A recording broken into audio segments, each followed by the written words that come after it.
जी के बनी और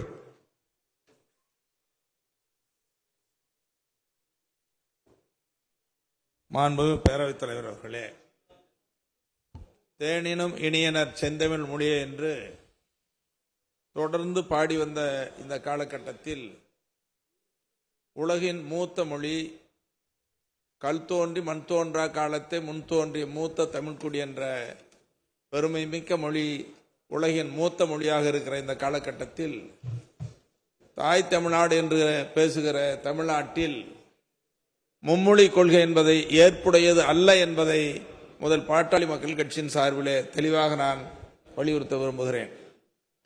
குறிப்பாக இந்தியா என்பது வேற்றுமையில் ஒற்றுமை, பல்வேறு மொழிகளை கொண்ட நாடு. ஆகவேதான் மொழிவாரி மாநிலங்கள் பிரிக்கப்பட்டது. பல்வேறு கலாச்சாரங்கள், வழிபாட்டு முறைகள், திருமண முறைகள் என்று ஒவ்வொரு மாநிலத்திற்கும் பல்வேறு கலாச்சாரங்களும் பண்பாடுகளும் நிறைந்திருக்கிற நிலையை நாடு அறியும். அந்த அடிப்படையிலே தான் உலகில் இருக்கிற 3000 மொழிகளுள் 3000க்கும் மேற்பட்ட மொழிகளாக இருந்தாலும் கூட குறிப்பிட்ட மொழிகள் 3000 மொழிகள். அந்த 3000 மொழிகள் முக்கியத்துவம் வாய்ந்தது 6 மொழிகள். லத்தீன், கிரேக்கம், சீனம், பாரசீகம் உள்ளிட்ட அந்த 6 மொழிகளில் முக்கியத்துவம் வாய்ந்தது நம்முடைய உயர்நிலைய தாய்மொழி. அப்படி இருக்கிற தாய்மொழியை வலியுறுத்தி வருகிற இந்த காலகட்டத்திலே தான் நம்முடைய மாண்புமிகு பிரதமர் நரேந்திர மோடி அவர்கள் கூட உலக நாடுகளுக்கு செல்கிற நேரத்தில் யாதும் ஊரே யாவரும் கேளீர் என்று சொல்லி தமிழை பெருமைப்படுத்துவதாக கூறி வருகிறார். அப்படி கூறி வருகிற இந்த காலகட்டத்தில், இந்த நேரத்தில் மும்மொழி கொள்கை என்பது தமிழ்நாட்டில் என்றும் ஏற்க முடியாது என்ற நிலையை தொடர்ந்து தமிழ்நாடு வலியுறுத்தி வருகிறது. அதற்கான போராட்டங்களை எல்லாம் நடத்தி உயிர் தியாகங்களை செய்து ஆட்சியே மாறச் செய்த மண் தமிழ் மண். ஆட்சி மாற்றங்களை உருவாக்கிய மொழியே ஆட்சி மாற்றங்களை தமிழ்நாட்டில் உருவாக்கி இருக்கிறது என்ற போராட்ட வரலாறு கொண்ட தமிழ்நாடு. அப்படிப்பட்ட இந்த தமிழ்நாட்டிலே தான் தாய்மொழியை விட உயர்ந்த கொள்கையாக எந்த மொழியும் இருக்க முடியாது என்பதற்கு உலகில் பல நாடுகள் உதாரணமாக இருந்து கொண்டிருக்கின்றன. நாம் மும்மொழி கொள்கையை பற்றி பேசுகிறோம், இருமொழி கொள்கையை பற்றியும் பேசுகிறோம். ஆனால் ஒரு மொழி கொள்கை தான் உன்னதமான கொள்கை. ஆங்கிலம் என்பது தொடர்பு மொழி. அதை நான் மறுக்கவில்லை, அரசின் கொள்கைக்கு உள்ளே நான் செல்லவில்லை. ஆகவே உலகத்தில் எந்த நாடுகளை எடுத்துக்கொண்டாலும் கூட அந்த நாட்டினுடைய தாய்மொழியிலே தான் கல்வி இருக்கிறது, பாடங்கள் இருக்கிறது, பாடத்திட்டங்கள் நடத்தி வருகிறார்கள்.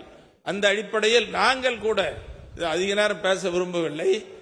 பாட்டாளி மக்கள் கட்சியின் சார்பிலே அகில இந்திய ஆட்சி மொழி மாநாடு என்ற ஒரு மாநாட்டை டெல்லியிலே நடத்தினோம். அது அன்றைய பிரதமராக இருந்த வாஜ்பாய் அவர்களை அழைத்தோம். நம்முடைய திராவிட முன்னேற்ற கழகம், அதிமுக உள்ளிட்ட எல்லா கட்சிகளும், இந்திய நாட்டில் இருக்கிற கட்சிகளை எல்லாம் அழைத்தோம். அப்பொழுது பிரதமர் அவர்கள் வர இயலாத காரணத்தால் அமரர் வாஜ்பாய் அவர்கள் பாலயோகி என்ற பேரவைத் தலைவரை சபாநாயகரை அனுப்பி வைத்தார், நாடாளுமன்ற சபாநாயகரை அனுப்பி வைத்தார். அவரும் வந்து பேசினார். அப்பொழுது பிரதமர் வாஜ்பாய் அவர்கள் ஏற்றுக்கொண்டு இந்த பாட்டாளி மக்கள் கட்சியினுடைய கொள்கை உன்னதமான கொள்கை, நியாயமான கொள்கை, நான் ஒரு குழு அமைக்கிறேன் என்று குழுவை அமைத்து விட்டு அது கிடப்பிலே போட்டு விட்டார்கள். இல்லை என்று சொன்னால் நேரம் தமிழ் ஆட்சி மொழியாக வந்திருக்கும். நான் இங்கே வலியுறுத்துவதெல்லாம் இந்திய நாட்டின் ஆட்சி மொழியாக தமிழ் வர வேண்டும். தமிழ் மட்டுமல்ல, இந்திய நாட்டில் இருக்கிற 22 மொழிகளும் ஆட்சி மொழியாக்க வேண்டும் என்ற தீர்மானத்தை நம்முடைய மாமன்றத்தில் கொண்டு வர வேண்டும். ஒவ்வொரு உயிரணைய தாய்மொழி என்று சொல்லுகிறார். காக்கைக்கு தன் குஞ்சு பொன் குஞ்சு. ஆகவே அந்த அடிப்படையிலே தான் தமிழை வலியுறுத்துகிற எங்கள் மருத்துவரையா அவர்கள் தமிழை தேடி பயணம் போனார்கள். இங்கே தமிழ் பாதுகாப்பு இயக்கம் நடத்தப்பட்ட மண் இந்த தமிழ்நாடு. அதில் விடுதலை சிறுத்தைகள், தொல் திருமாவளவன், நம்முடைய மதிமுக பொதுச்செயலாளர் வைகோ போன்ற தலைவர்கள் எல்லாம் உள்ளடக்கி தமிழ் பாதுகாப்பு இயக்கத்தை நடத்தினோம். அப்பொழுது தமிழக மத்தியில மிகப்பெரிய வரவேற்பும் இருந்தது. ஆகவே அரசை கேட்டுக்கொள்வது, இந்த மும்மொழி கொள்கையை எதிர்ப்பதிலே அரசு, மத்திய நடுவண் அரசு திணிக்க கூடாது என்பதிலே அரசு உறுதியாக இருக்கிறது.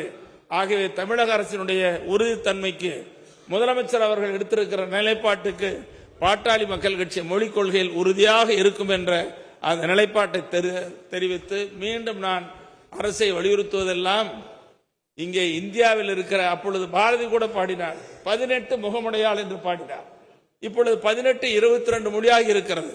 ஆகவே தமிழ் உள்ளிட்ட இந்திய மொழிகள் அனைத்தும் ஆட்சி மொழியாக்க வேண்டும் என்ற சட்டத்தை நிறைவேற்றுவதற்கு நம்முடைய மாமன்றத்தில் தீர்மானம் நிறைவேற்றி மத்திய அரசுக்கு நடுவண் அரசுக்கு அனுப்ப வேண்டும் என்று வலியுறுத்தி அமர்கிறேன். நன்றி. மாண்புமிகு உறுப்பினர் டி. ராமச்சந்திரன். மாண்புமிகு பேரவைத் தலைவர் அவர்களே, ஒன்றிய பாஜக அரசு ஆட்சி பொறுப்பேற்ற நாள் முதல் தமிழ்நாடு உள்ளிட்ட எதிர்க்கட்சிகள் ஆட்சி செய்கின்ற மாநிலங்கள் மீது RSS உடைய கொள்கைகளை திணித்து வருகிறது. RSS உடைய கொள்கைகள் ஒன்றுதான் மும்மொழி என்ற இந்தி திணிப்பும், தேசிய கல்விக் கொள்கை என்ற பெயராலே மீண்டும் குலக்கல்வியை திணிப்பதாகும். ஆகவேதான் மும்மொழி கொள்கையும் தேசிய கல்விக் கொள்கையும் ஏற்றுக்கொண்டால்தான் நம்முடைய தமிழ்நாட்டுக்கு நம்முடைய மாணவர்களுக்கு வழங்க வேண்டிய 2152 கோடி ரூபாயை வழங்க முடியும் என்று ஒன்றிய கல்வி அமைச்சர் கூறுகிறார். நிதி கேட்ட நம்முடைய நாடாளுமன்ற உறுப்பினர்களை பார்த்து தமிழ்நாட்டு நாடாளுமன்ற உறுப்பினர்கள் நாகரிகமற்றவர்கள் என்று பேசுகிறார். ஒன்றிய நிதியமைச்சர் தமிழ் மொழி கற்றால் பிச்சை எடுக்கக்கூட உதவாது என்று சொல்லுகிறார். மற்றொரு ஒன்றிய அமைச்சர் தமிழர்களை பார்த்து பயங்கரவாதிகள் என்று சொல்லுகிறார். இவ்வாறு தொடர்ந்து தமிழ் மீதும் தமிழ்நாட்டு மக்கள் மீதும் ஒன்றிய ஆட்சியாளர்களுக்கு வன்மம் இருந்து வருகிறது. இன்றைக்கு ஒன்றிய ஆட்சியாளர்கள் செத்துப்போன சமஸ்கிருதத்தை மூலமொழி என்று சொல்கிறார்கள், இந்தியை தேசிய மொழி என்று சொல்கிறார்கள். ஆகவேதான் 4000 ஆண்டுகளுக்கு முன்பு தோன்றிய மொழிதான் தமிழ் மொழி. இன்றைக்கு இன்ஸ்டிடியூட் ஆஃப் இந்தியன் லாங்குவேஜ் என்ற ஒரு அமைப்பு 50 ஆண்டுகளில் 220 மொழிகள் அழிந்துவிட்டதாக இன்றைக்கு அதனுடைய சர்வே முடிவுகள் சொல்கிறது. அதே போல யுனெஸ்கோ அமைப்பு 197 மொழிகள் அழியும் நிலையில் உள்ளதாக சொல்லப்படுகிறது. இன்றைக்கு ஐக்கிய நாடுகளில் 193 நாடுகளில் இந்தியா தான் மொழிகள் அழியக்கூடிய நாடுகளில் முதலிடத்தில் இருக்கிறது. இவ்வாறு தொடர்ந்து மொழி மீதும் அதே போல மாநில உரிமைகள் மீதும் கூட்டாட்சியையும் தகர்த்து வருகின்ற ஒன்றிய அரசுக்கு எதிராக குரல் கொடுக்கின்ற நம்முடைய மாண்புமிகு முதலமைச்சர் அவர்கள் மும்மொழி கொள்கையை ஏற்காமல் இருமொழிக் கொள்கையை நடைமுறைப்படுத்த வேண்டும். முதலமைச்சர் எடுக்கின்ற அனைத்து நடவடிக்கைகளுக்கும் இந்திய கம்யூனிஸ்ட் கட்சி உறுதியாக இருக்கும் என்பதை தெரிவித்துக் கொள்கிறேன். செய்திகளை உடனுக்குடனும் துல்லியமாகவும் தெரிந்து கொள்ள சப்ஸ்கிரைப் பண்ணுங்க.